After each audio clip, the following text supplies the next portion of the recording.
ao Antes Tech do que nunca. Bom, hoje a gente está num episódio super especial que está sendo gravado também em vídeo e eu aproveito para convidar você para compartilhar esse episódio nas redes, curtir o podcast e também acessar todos os episódios em podcast.totos.com. E o episódio de hoje a gente traz aí um pouco uma reflexão sobre o que foi o ano de 2023 nessa cena de tecnologia e apontamentos, perspectivas, quais são as oportunidades para o ano que vem, para 2024. E para isso eu tenho a honra de receber aqui o Christopher German, que é o diretor da Eurásia Group. Muito obrigada, Christopher, por estar aqui com a gente hoje. Obrigado pelo convite, uma enorme satisfação participar dessa conversa.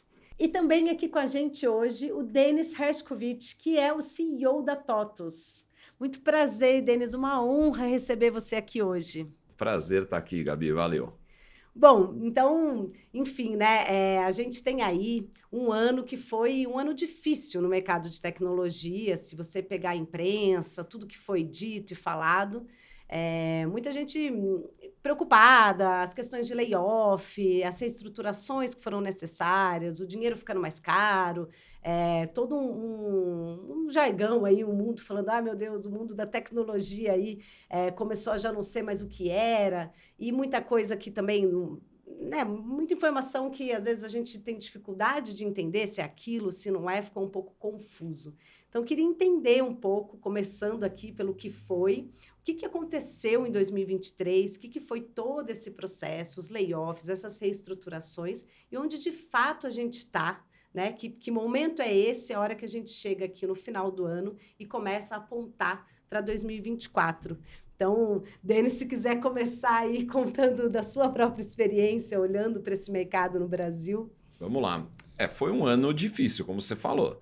É um ano onde muita gente teve que se ajustar, muita coisa mudou. Muitas das empresas de tecnologia mais recentes, as startups, elas começaram num período de mercado onde você tinha, de um lado, um grau de liquidez no mercado, de acesso a capital muito acessível, muito aberto, né? Um custo desse capital muito baixo, basicamente zero. E você tinha também, até em função disso, uma mentalidade onde basicamente a única coisa que contava era o crescimento, né? Então, se criou essa filosofia e esse caminho de que conquistar o crescimento basicamente a qualquer custo era o caminho a ser seguido, né? E óbvio, quando isso começou a virar do ponto de vista de custo do capital, de acesso ao capital, você começou a ter o mercado, os investidores passando a exigir outras coisas que não só o crescimento, né? A gente costuma dizer na TOTUS que a gente nunca teve, por ser uma empresa já listada há muito tempo, já está no mercado há muito tempo, a gente nunca teve o privilégio de trabalhar com um único mandato, o mandato de crescimento. A gente sempre teve que manter os dois mandatos, né? Crescimento e rentabilidade. E o que a gente viu em 2023, e não só em 23, mesmo em 22 também, esse processo já estava rodando, é que a maior parte das empresas, para não dizer basicamente todas elas, passaram a ter aquilo que sempre foi a regra de mercado, que é trabalhar crescimento com rentabilidade. Quem não conseguiu fazer isso, ou quem não tinha efetivamente um modelo de negócios, ou não estava estruturado exatamente para conseguir administrar esse equilíbrio entre esses dois elementos, sofreu um pouco mais do que outros, e vários, inclusive, não conseguiram mais continuar. Agora, por outro lado, eu entendo que esse também é um processo que acaba deixando os mais fortes no final do dia sobreviverem.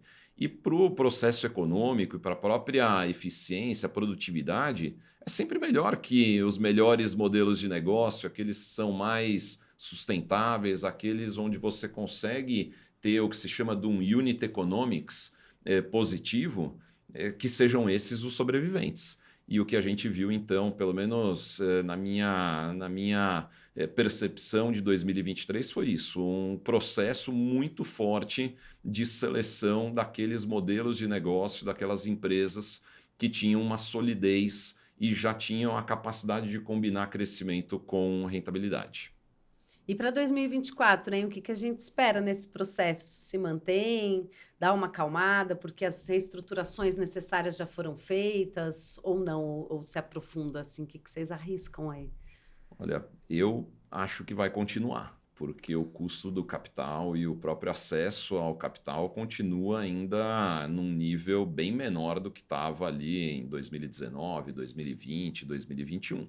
Então, eu acho que é um processo que vai continuar. Você olha para a taxa de juros americana, por exemplo, ela está no maior nível, possivelmente dos últimos 15, 20 anos, né? E não há nenhuma grande perspectiva disso mudar rapidamente, mas não tenho dúvida, o Cris vai poder agregar bastante nisso. Então, eu acho que é um processo que vai continuar sim. Não, pois é, Denis, acho que, infelizmente, eu tendo a concordar com a sua avaliação, né? A gente olha no cenário global e econômico, é um cenário desafiador, porque nós estamos com uma economia americana resiliente, o Banco Central americano, o Federal Reserve, comprometido de trazer a inflação para baixo, mas assim, a política monetária não está surtindo os efeitos que eles queriam. Então, a gente está com uma visão que eles devem manter os juros altos por um período longo, até boa parte do ano que vem. E isso também tem repercussões aqui no Brasil, porque se as taxas de juros americanas estão mais elevadas por um período mais longo, isso pode dificultar a capacidade do Banco Central aqui no Brasil também reduzir juros de uma forma mais agressiva ao longo do ano que vem. Então, a gente vai ter que avaliar o cenário externo e o que isso repercute sobre barateamento de crédito aqui no Brasil. Eu acho que hoje o debate, os riscos estão pendendo um pouquinho mais para ter uma taxa de juros talvez não tão baixa ao longo do ano que vem. Mas, evidentemente, muito vai depender do cenário de inflação, crescimento econômico global, né? Então, agora, dito isso, eu, por outro lado, vejo o mercado de tecnologia em si continuando a ser um mercado promissor. Ou seja, sempre houve, pelo menos nesses últimos 10 anos, a percepção de que tecnologia acaba sendo a resposta para boa parte dos desafios, sejam eles oportunidades, sejam ameaças, né? E eu acho que isso não mudou, pelo contrário, eu tendo a achar, por exemplo, que a pandemia, ela inclusive tornou essa percepção e essa necessidade ainda mais urgente, né? E num país como o Brasil, porque no fundo, apesar da gente depender e estar num mundo globalizado, muitas vezes você tem dinâmicas que se aplicam especificamente ao país. Eu vejo aqui um gap de investimento de empresas, principalmente empresas pequenas e médias, por exemplo, muito grande. A gente tem dentro da TOTVS alguns estudos que mostram, por exemplo, que empresas pequenas e médias brasileiras, o percentual de gasto delas em tecnologia, principalmente tecnologias, por exemplo, como softwares de gestão, que é onde a gente foca, elas gastam em torno de 1/3 a metade do que empresas de tamanho similar nos Estados Unidos, por exemplo, gastam, né? Então, esse é um gap que em algum momento precisa ser fechado.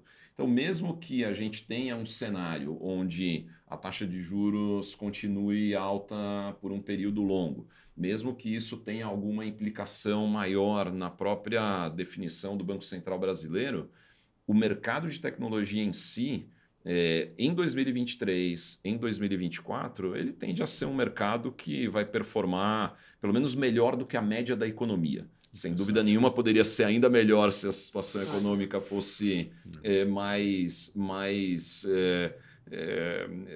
aberta, vamos dizer assim, mas mesmo assim eu acho que tecnologia vai continuar performando melhor do que outros segmentos. Também a gente tem que lembrar, também, aí a gente pode entrar na pauta que a gente está vendo, de uma agenda tributária muito pesada, mas a gente tem que lembrar, o Brasil tem 2 ativos, que pelo menos o Banco Central aqui iniciou o aumento da taxa de juros mais cedo do que vários outros países. Então, estamos um pouco acima da curva de tentar domar a inflação e a gente está vendo os índices de inflação caindo. Então, pelo menos a gente está o ciclo monetário favorece um pouco mais o Brasil, né? Eu costumo brincar, Cris, eu vou fazer 49 anos e eu tenho dito, principalmente para investidores estrangeiros, Que é a primeira vez que eu me lembro que o Brasil está na frente dos países desenvolvidos do ponto de vista de política monetária e de controle da inflação. É uma coisa, acho que, inédita, né? Pois é, a gente está vendo isso na América Latina como um todo, né? Porque a América Latina está acostumado com os desafios de inflação.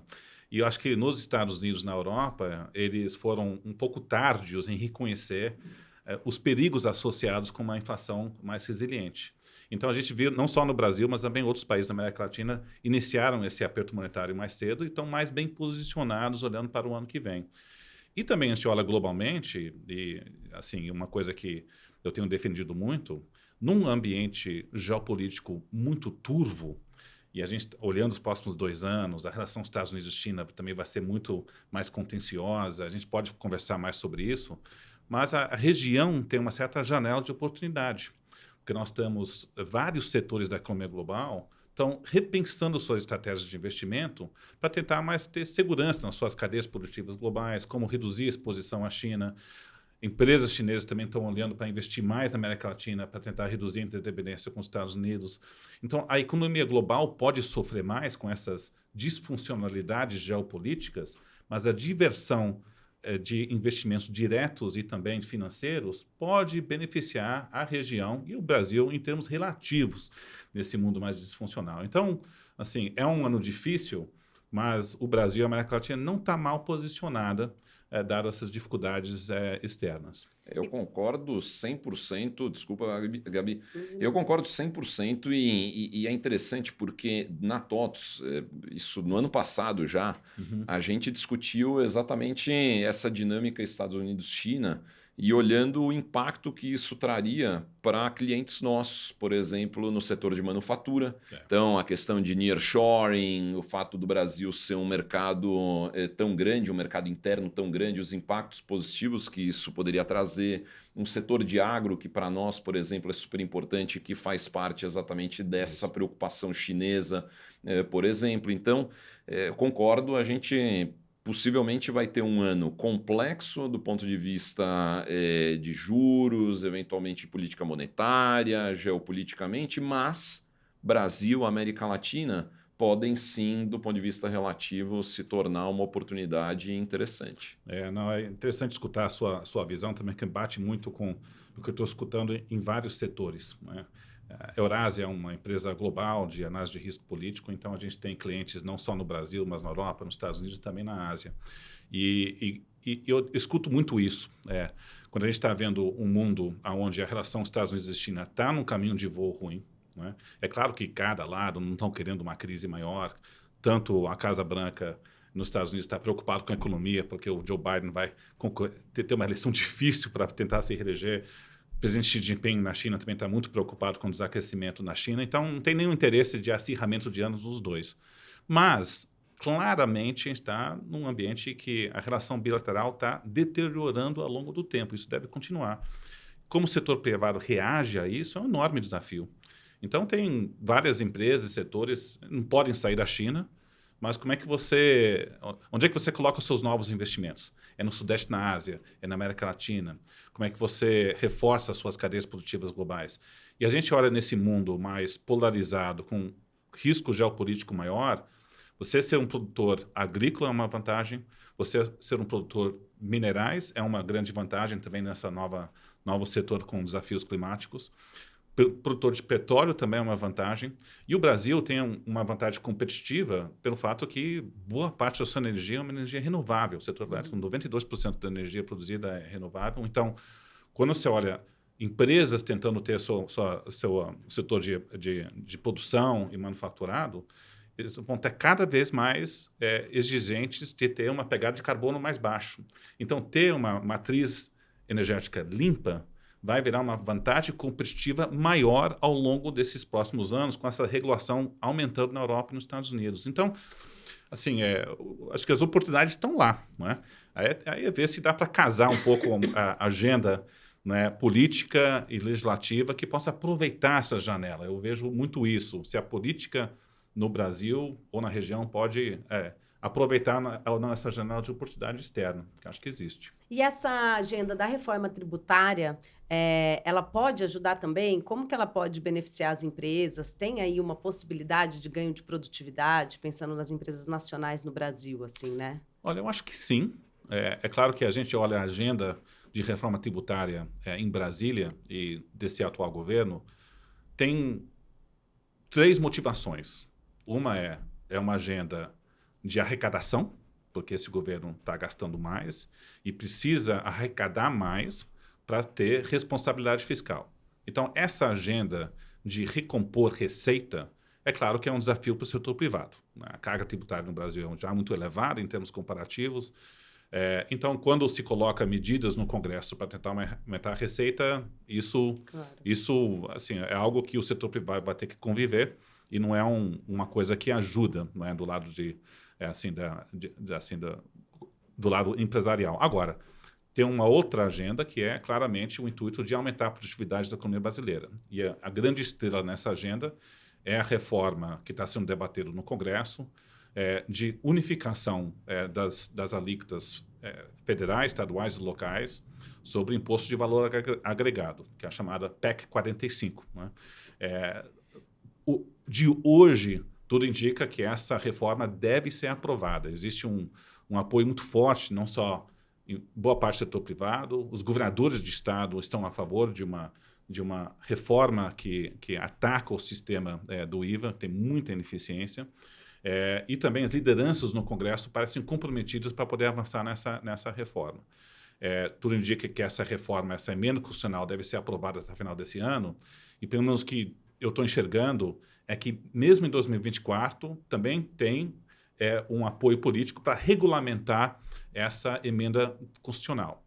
Então, assim, parece que estamos caminhando para um cenário que, depois de 20, 30 anos de debate sobre essa reforma tributária, finalmente vamos ter uma reforma que simplifica o sistema tributário brasileiro. É claro que existe muito debate sobre quais setores ganham mais ou perdem mais, o setor de serviços sai com uma carga tributária mais elevada, mas pelo menos os ganhos de produtividade para a economia brasileira, mesmo que seja assim, com uma transição mais lenta, é relevante. E eu digo mais, fazer uma reforma tributária nesse momento global, onde vários setores estão repensando suas estratégias de investimento, pode ter um ganho maior de atração de investimentos do que outros períodos, não é? Precisamente que estamos nesse momento crítico. Então, esse lado da agenda tributária, eu acho que é bem positiva. Mas, é claro, as duas coisas vêm juntos. O governo querendo arrecadar mais, mas também essa reforma que aumenta a produtividade. O que, para nós, o que a gente espera é exatamente que a gente tenha um pouco menos da primeira motivação e 100% de foco na segunda. O que as empresas precisam e o que a economia, a sociedade brasileira precisa, sem dúvida nenhuma, é muito mais simplificação. E a simplificação conversa perfeitamente com produtividade, com eficiência.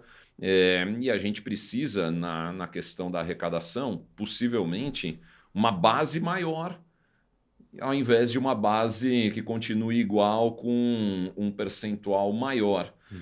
Então, a torcida fica exatamente para isso, que a gente consiga combinar essa simplificação para ganhar produtividade e, ao mesmo tempo, aumentar a arrecadação, não com um aumento de taxa em si, e sim com um aumento da base de arrecadação na economia. O que é provável que ocorra é que nós vamos ter uma mistura dos dois, mas os ganhos de produtividade de fazer uma reforma tributária da unificação do IVA, por exemplo, vai aumentando ao longo do tempo, né? Até porque é uma transição mais longa. Mas, infelizmente, nós estamos com o governo com a faca no pescoço, com uma meta fiscal muito ambiciosa de tentar zerar o déficit público no ano que vem, e o governo, pelo menos, querendo manter essa meta o mais longo possível, porque se mudar a meta fiscal pode dificultar a capacidade do Banco Central reduzir juros. Então, é uma equipe econômica que está desesperada para tentar gerar mais receita. E a gente está vendo algumas propostas no Congresso, taxação dos fundos offshore, fora do país, fundos exclusivos dentro do país, a equipe econômica colocando uma mudança na JCP, juros sobre capital próprio. É o famoso cobertor curto, né? Não tem uma resposta, nesse caso, temos que reconhecer que não há uma resposta que seja simples, né? Alguém, em algum momento, eventualmente vai perder alguma coisa. Eu acho que sim. Então, essa agenda me parece que vai andar e o governo pode ter outras medidas de receita no ano que vem. Mas a agenda de produtividade anda em paralelo. Então, é um cenário que não é nenhum nem outro, é uma mistura dos dois. Não, e pensando a vida, né, do empresariado brasileiro, do empreendedor, do executivo de dentro das empresas, em especial de tecnologia, né, que é aqui a audiência do nosso podcast, como as pessoas se preparam, sabe? O que de fato fica aí olhando para essas oportunidades, né? O Cris falou muito sobre esse potencial do Brasil, as oportunidades que a gente tem, essas vantagens competitivas nesse momento, mas trazendo assim o olhar para quem está dentro de uma organização, de um processo, de uma empresa no Brasil, o que de fato faz sentido para se preparar para essas possibilidades, explorar esses potenciais, sabe? Dessas oportunidades mesmo postas. Eu acho que, claro, depende muito do tipo de empresa que você está e depende muito também da posição que você está dentro da empresa. Se você estiver numa posição de liderança relevante na empresa, por exemplo, naturalmente você acompanhar todos esses acontecimentos e procurar entender o que acontece, eventuais cenários, consequências, sem dúvida nenhuma, vai te ajudar a fazer escolhas possivelmente mais acertadas, né? De qualquer maneira, eu continuo sempre tendo a visão que, independentemente do que aconteça no cenário macro, você tem sempre uma boa capacidade de se diferenciar no micro, né? São muito raras as empresas que têm o tamanho para basicamente seguir o caminho da economia do país. Normalmente você vai estar em empresas, mesmo a TOTVS, por exemplo, com toda a liderança, todo o tamanho dela, a TOTVS é uma empresa de 4,5 bi de receita numa economia de mais de 2 trilhões de dólares de tamanho, né? Então, a gente usar a performance da economia macro como uma justificativa para todas as dificuldades e todos os eventuais problemas que você tem dentro de uma empresa, me parece algo pouco crível, né? Não quer dizer que você não tenha impacto nenhum, é evidente que tem, positivo e negativo, mas eu acho que quanto mais as pessoas tiverem a clareza de que dentro do ambiente da sua própria empresa você tem vários elementos e várias ferramentas para transformar oportunidades em crescimento e você trabalhar para mitigar eventuais riscos que apareçam, esse me parece ser sempre o caminho. Você acreditar que na tua empresa você consegue sim navegar um ambiente, seja ele bom ou ruim, melhor do que o teu concorrente. No final do dia, tudo o que importa é que você esteja performando melhor do que os outros. Se você conseguir isso, você vai estar crescendo. Não, e outro tema do momento, né, desse ano de 2023 foi vencendo a inteligência artificial, né? Nunca se falou tanto sobre isso, a imprensa, gente que nunca tinha ouvido falar, de repente começou a entender que isso existia e que estava crescendo, ChatGPT, enfim, esse foi aí um foco. E aí trouxe toda a discussão sobre a necessidade de regulamentação, os desafios éticos, as questões todas envolvidas, que traz aí um apontamento, imagino, desse processo que possivelmente passa a ser regulado e que traz impacto, né, para as empresas, para os desenvolvedores, para quem está criando e construindo essas tecnologias que ainda são novas no uso comercial, em escala. Como a gente viu na LGPD, por exemplo, né, quando foi aprovada, você muda às vezes e tem inclusive impactos econômicos. E aí queria muito, estou super curiosa para ouvir de vocês, como é que vocês veem, sabe, esse processo, essa maturidade dessa discussão no Brasil, e o que a gente pode esperar aí do próximo ano, no futuro, e como que, em especial, as pessoas, né, dos negócios que podem se aproveitar das oportunidades que a inteligência artificial traz, o que elas precisam estar atentas, se preparar, pensar, questionar desde já para não serem surpreendidas lá na frente, sabe? Para, de repente, não estarem todas olhando para um lugar e lá na frente falar, não, isso aqui não fazia sentido.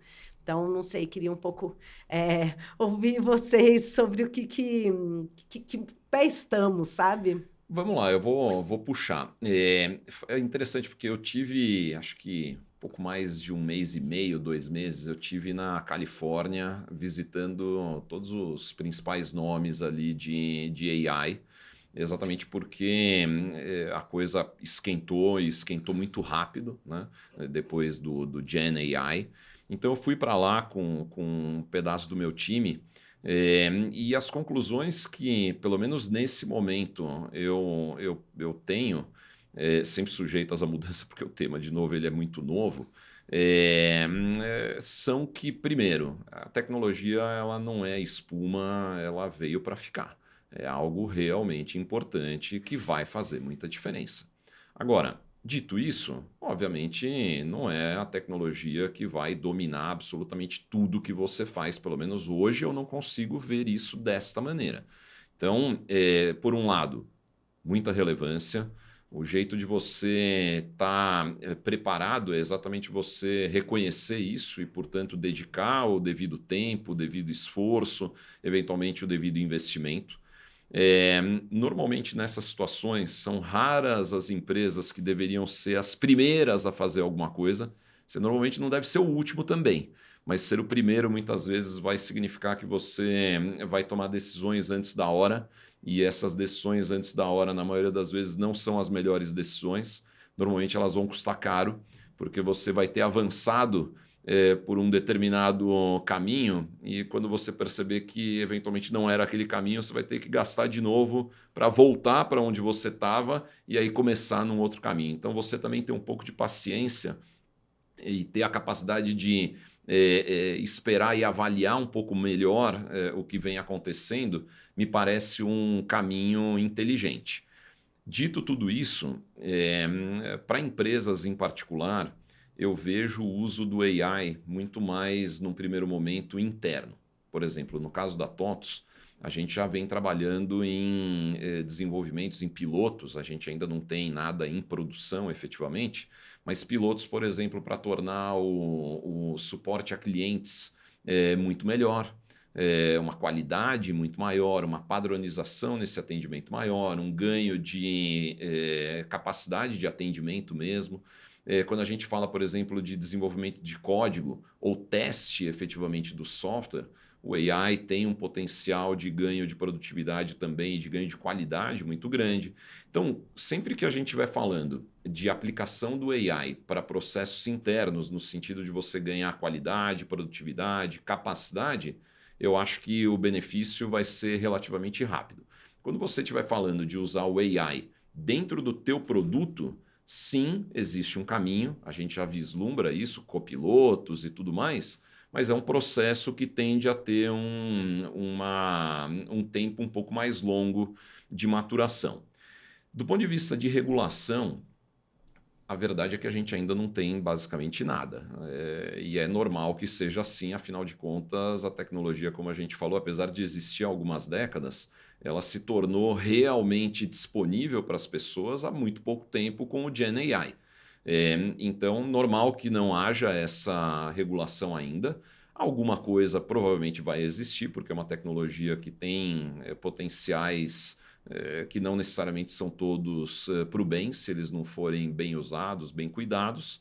Mas eu acho que é cedo ainda para a gente ter clareza de exatamente para onde isso vai caminhar do ponto de vista de regulação.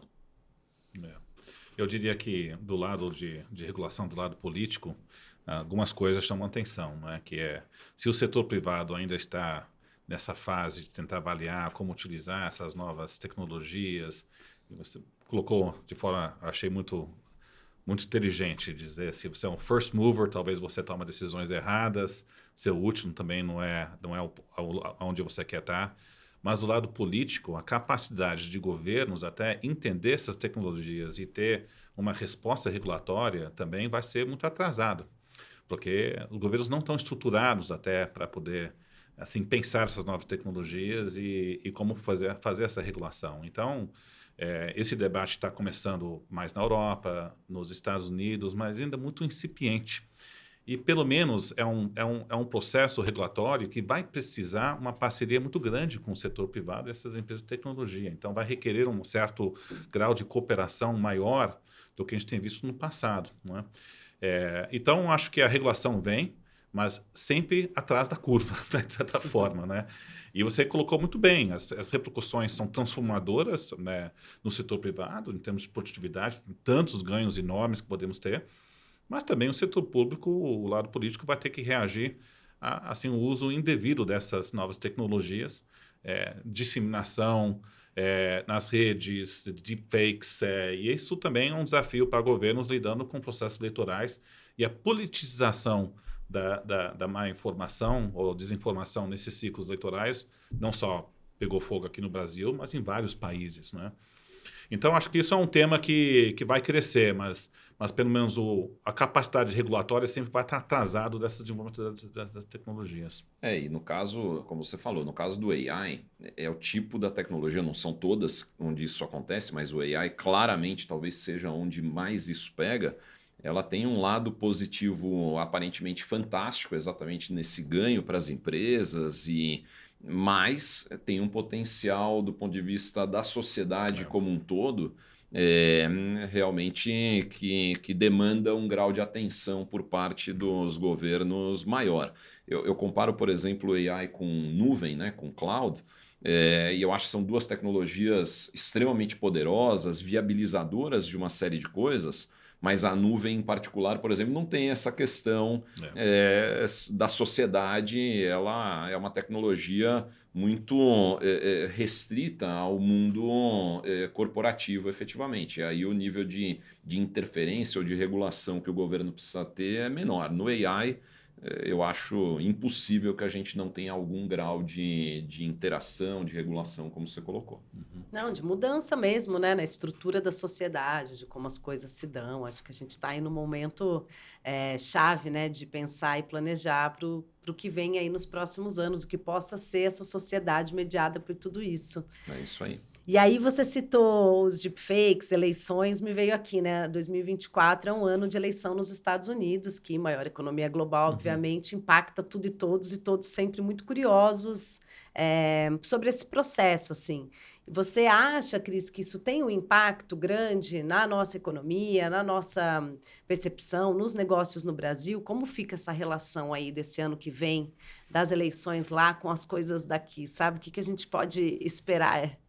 Eu acho que essa eleição americana vai ser uma eleição com contornos possivelmente dramáticos, né? Nós altamente provável que teremos uma repetição da última eleição americana entre o presidente agora o presidente Joe Biden com o ex-presidente Donald Trump. Donald Trump deve ganhar as primárias do Partido Republicano.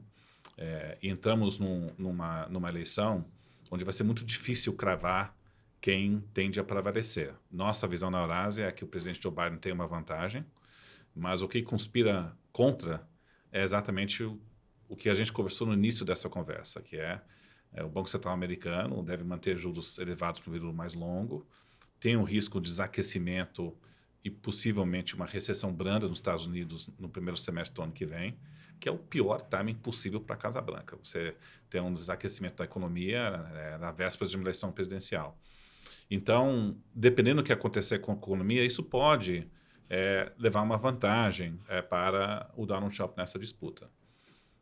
Podemos pensar, ok, qual a relevância de ter uma eleição, dependendo de quem ganha? Acho que primeiro vai ser uma disputa possivelmente contenciosa, porque a gente olha pesquisas de opinião dos Estados Unidos e também vários outros países, nós estamos num grau de descrédito enorme com relação ao sistema amplamente dito. Desconfiança no judiciário, nas regras do jogo, contra elites econômicas. E o Donald Trump ele bebe desse desencanto profundo. A gente olha pesquisas nos Estados Unidos, quase 35%, 40% do eleitorado acreditou que Donald Trump ganhou as eleições, nas últimas eleições.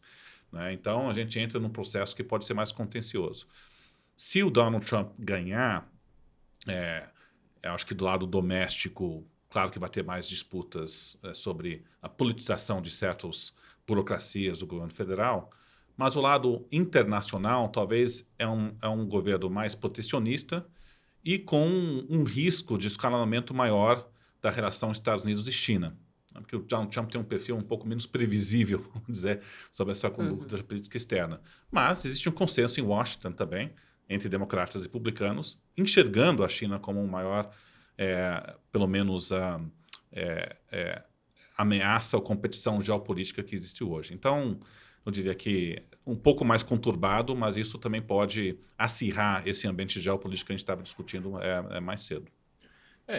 O que eu posso dizer é que a gente torce mais do que qualquer outra coisa, afinal de contas a gente não controla, a gente torce para que seja um processo um pouco menos contencioso, como você colocou, Cris. A visão sempre na TOTVS e minha é de que o mundo como um todo, e o mundo de negócios não é diferente, quanto mais as pessoas estiverem convergindo, quanto mais equilíbrio houver, naturalmente você vai ter um ambiente mais propício para o crescimento econômico, né? Todo mundo precisa, no final do dia, de tranquilidade, todo mundo precisa de visibilidade, previsibilidade, são todas palavras que ajudam na hora que você está decidindo o investimento é o que traz no final do dia emprego, é o que traz renda. Então, a gente torce para que seja um processo um pouco menos contencioso do que parece que vai ser, e que, independentemente de quem seja o vencedor, que a gente tenha no Brasil a capacidade a capacidade e a sabedoria de aproveitar as oportunidades que certamente vão continuar aparecendo para um país do tamanho que o Brasil é. Me parece que, olhando o Brasil nessa eleição americana, podemos discutir a eleição americana, o que significa para os Estados Unidos, o que significa a política externa. Mas, independente de quem está no governo, eu acho que a postura desse governo ou futuros é para manter as portas abertas com as principais potências econômicas. O Brasil tem uma relação de comércio, né? O maior parceiro comercial no Brasil é a China. Né, de investimentos diretos, empresas americanas investem muito aqui no país e também na Europa. Então, acho que a postura desse governo, né, a despeito que podemos fazer algumas críticas e polêmicas ao redor da postura do presidente Lula em certos posicionamentos externos, no fundo é uma estratégia de manter portas abertas com os Estados Unidos, com a Europa e com a China. E a gente está vendo esse posicionamento aqui no Brasil em vários outros países do chamado Sul Global, porque estão tentando maximizar essa competição geopolítica entre os Estados Unidos e a China. E é uma oportunidade que acho que vai permanecer. Não é? E a gente olha do lado da política externa brasileira, e a gente olha no ano que vem, nós vamos ter um ano que vem importante. O Brasil vai sediar o G20, que é a reunião, né, das 20 maiores economias do mundo. E no ano seguinte, o Brasil vai sediar a COP30 em Belém. Então, o holofote internacional vai estar no Brasil, pelo menos o que nós estamos enxergando, que a estratégia do governo atual é ter um foco em sustentabilidade, temas sociais e governança internacional. Então, é uma agenda, sim, desse governo, mas a gente está vendo esse tipo de agenda e temas sendo relevantes em vários países desse sul global. Então, acho que é uma oportunidade que não deve ser perdida por inteiro. E isso traz alguma possibilidade, oportunidade, enfim, para a internacionalização das empresas brasileiras, assim, né? Acho que esse é um outro tópico que é legal de explorar também. Inclusive, até ouvir a própria história da TOTVS, entender como é esse processo, né? Desse diálogo com outros países, de operar em outros países e que possa inspirar outras iniciativas, outras empresas a fazerem o mesmo, assim, né? Porque nem sempre as pessoas enxergam esse potencial todo. O Brasil ele não tem uma tradição tão grande de empresas que se tornam multinacionais, né? Isso não está tão desenvolvido na nossa história corporativa. E muitas vezes isso vem exatamente do fato do Brasil ser um país tão grande e com uma economia local tão relevante, acaba sendo, na maioria das vezes, quando você vai tomar uma decisão na tua empresa, acaba sendo mais fácil, mais rápido você ter um resultado investindo no mercado local do que você indo para o mercado internacional, né? A concorrência, muitas vezes, no mercado internacional já é muito maior, o grau de conhecimento que você tem, mesmo de países na América Latina, por exemplo, é relativamente baixo.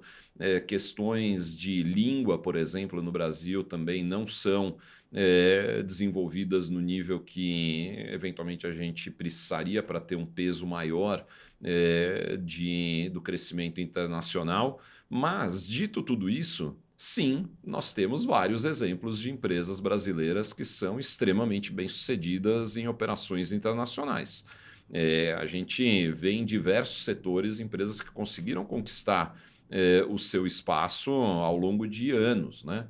A própria TOTVS, como você falou, é uma empresa que já tem basicamente 2 décadas de operação na América Latina. A gente tem hoje uma operação na Argentina, uma operação no México, uma operação no Chile, na Colômbia, basicamente em todos os países da América do Sul e em vários países da América Central também, onde a gente já tem uma relevância relativamente importante.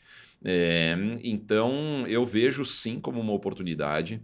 Tecnologia em particular, especialmente tecnologias que dentro da TOTVS nós chamamos de tecnologias de business performance, essas são tecnologias mais padronizáveis e que são mais fáceis de você levar para fora, né? Então, por exemplo, tecnologias ligadas a e-commerce, tecnologias ligadas a CRM, ligadas à automação de marketing digital, são tecnologias que não dependem, por exemplo, do sistema tributário do país, como um ERP, por exemplo, depende, né? Então, essas são tecnologias que são bem mais passíveis de serem exportadas de empresas brasileiras abrirem escritórios em outros países. E a gente tem visto isso acontecer. A própria RD Station, que nós trouxemos para dentro da TOTVS em 2021, é uma empresa que, desde muito cedo, começou a ter uma expansão internacional, por exemplo, na Colômbia.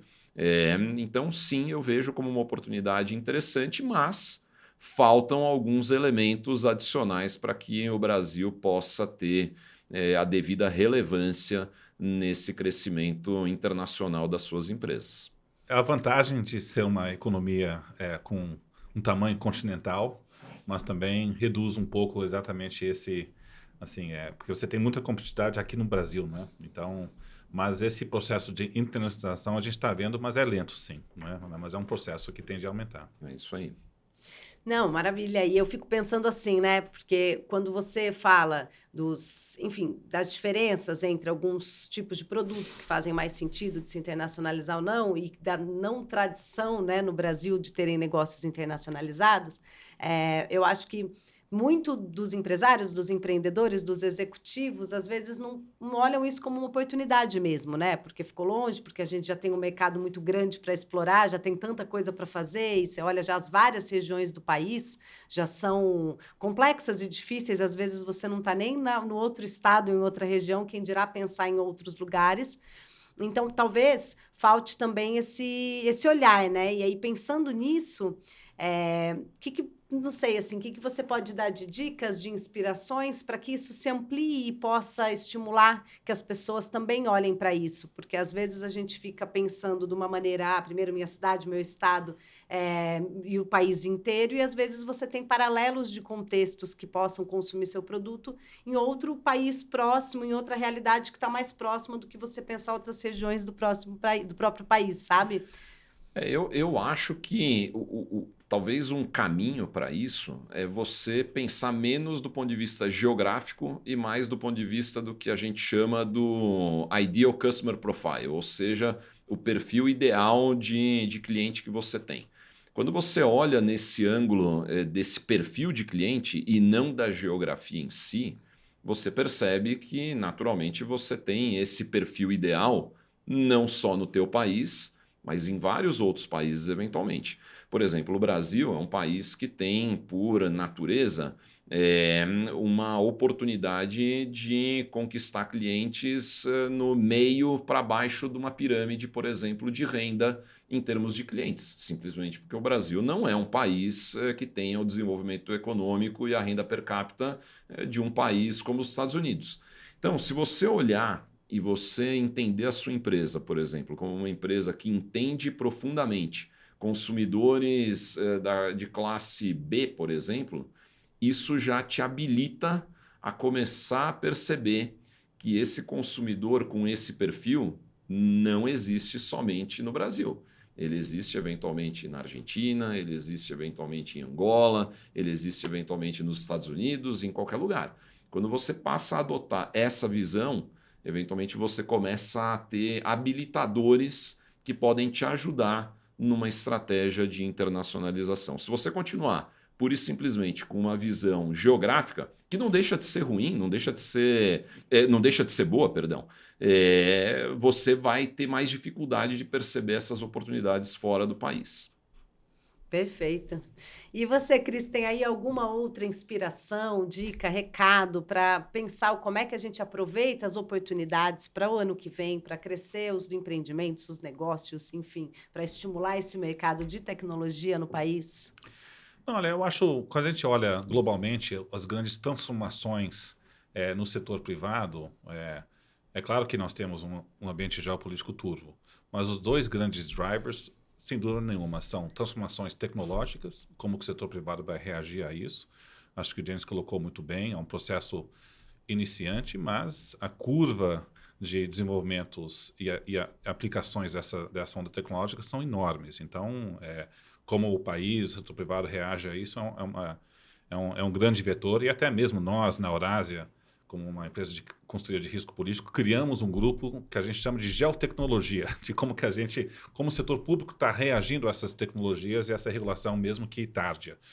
E o outro é como que o setor privado vai reagir a mudanças climáticas, um desafio enorme do lado assim, de crescimento, e como o setor privado reage a uma nova regulação, que vamos ter que ter uma transição verde que vai chegar e também terá transformações profundas. Então, o Brasil e o setor privado, tanto o setor público e o setor privado, vão ter que reagir a esses dois motores na economia, não é? Que também traz oportunidades, não é? Mas, e a gente eu vejo aqui na agenda política do atual governo mais foco na agenda climática e menos foco na agenda tecnológica. Não é? Acho que isso é algo que poderia aumentar um pouco mais na agenda do setor público. Mas em termos de oportunidade, transformações e também alguns riscos, esses são os dois drivers da economia global, sem dúvida nenhuma. Eu vejo tecnologia como sendo a coisa absolutamente essencial para tudo, inclusive para as mudanças climáticas. Sim. No fundo, essas duas elas estão trabalhando juntas, né? As respostas para a gente conseguir atender, por exemplo, a questão de aquecimento global está diretamente ligada à tecnologia. Então, no fundo, para mim, a resposta para boa parte dos desafios que a gente tem, que acabam se transformando, no fundo, em oportunidades, é a tecnologia. Maravilha! Bom, dava para passar aqui horas conversando com vocês, ouvindo vocês, aprendi muito, muito, muito obrigada pela presença, por estarem aqui. Mas a gente chegou aqui no final do tempo, infelizmente vou ter que encerrar.